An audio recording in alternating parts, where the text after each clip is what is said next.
It was after midnight in rural Minnesota. A 19-year-old college student called his parents for help after his car ran off a dirt road. They heard him walking, heard his voice come at first, then growing tense until suddenly there was a sharp cry and then silence. 15 years later, not a single trace of Brandon Swanson has ever been found. Tonight, we're unraveling one of the most haunting, unsolved disappearances in America, the vanishing of Brandon Swanson. A case so strange that even seasoned investigators admit we have more questions than answers. Stay with me, because this isn't just a missing persons case. It's a story about how someone can vanish right in front of the people who loved him most. It was May 14th, 2008, in Marshall, Minnesota. Brandon Swanson, just 19 years old, had finished his last day of classes at the local community college. He was in a good mood. Summer had begun, and he was ready to celebrate with friends. That evening, Brandon attended a small gathering. Witnesses later described him as relaxed, happy, completely normal. He wasn't drunk, wasn't upset. He was just another teenager enjoying the end of the school year. After midnight, Brandon got in his car, a Chevy Lumina, and began the drive home to his parents' house in Marshall. But somewhere along the way, he missed a turn. Around 1:15 a.m., Brandon's car became stuck in a ditch on a gravel road. Frustrated, but not panicked, he pulled out his phone and called his parents, Annette and Brian Swanson. His father, Brian, later recalled in an interview. He said, "I'm stuck. Can you come get me?" He sounded fine. "Come. Just needed a ride." Brandon described his location. He believed he was near the town of Lind, just a short drive away.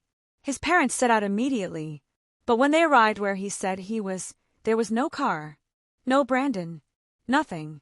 Annette remembered her frustration in those early moments. "We were flashing our headlights, honking the horn, trying to find him. He kept saying, 'I can see you, can't you see me?' But we couldn't." It was as if Brandon and his parents were in two completely different worlds, close enough to hear each other on the phone, yet somehow unable to meet. For nearly 45 minutes, they stayed on the phone, trying to triangulate his location. Brandon finally decided to start walking toward lights he believed were from the town of Lind. His last words to his father were chilling. "Oh, asterisk, asterisk, asterisk." Then silence. The call ended.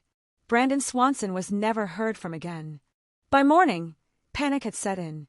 His parents reported him missing immediately. Search teams combed the area near Lind, but strangely, Brandon's car wasn't there. Instead, it was later located near the tiny town of Taunton, 25 miles away from where Brandon thought he was. His parents were stunned. Annette said, "It didn't make sense. He wasn't where he thought he was. And he'd grown up in this area. He knew these roads."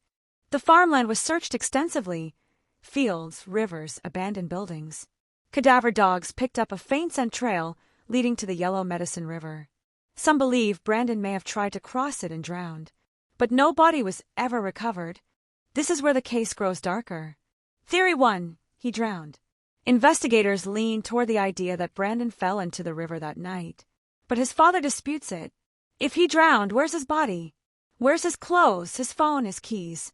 We found nothing. Theory 2, foul play. Some locals believe Brandon may have encountered someone that night, someone he didn't expect. But police insist there's no evidence of an attack, no sign of a struggle. Theory 3, he ran away. But Brandon had no history of wanting to leave, no depression, no secrets. His parents are adamant. He had plans the next day. He wasn't running from anything. The lack of evidence has left the case in a kind of limbo, where every theory is possible and none fully explain what happened.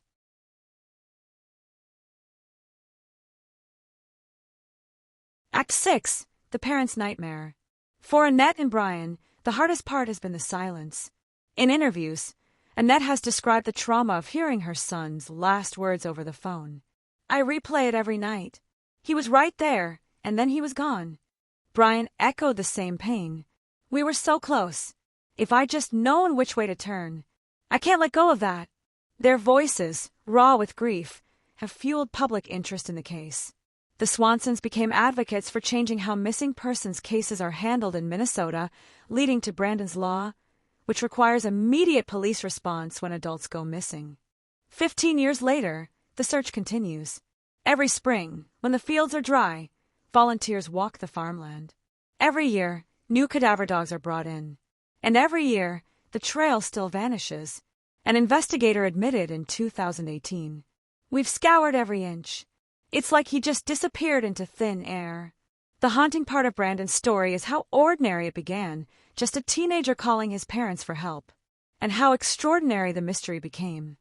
The disappearance of Brandon Swanson remains one of the most haunting mysteries in modern America. A young man, just 19 years old, vanished into the Minnesota night, and to this day, no one knows where he went or why his voice on that phone call was the last trace ever heard. If stories like this move you, disturb you, and make you question the shadows that linger around all of us, then you belong here. On this channel, we uncover the cases that won't let go, the crimes that shock entire communities, and the mysteries that demand answers. So, if you haven't already, take a moment now. Hit that subscribe button. Join us as we go deeper into the stories others have forgotten, because every name deserves to be remembered, and every story deserves to be told. This is your Unsolved Crimes Archive. Thank you for watching. Stay safe, and I'll see you in the next one.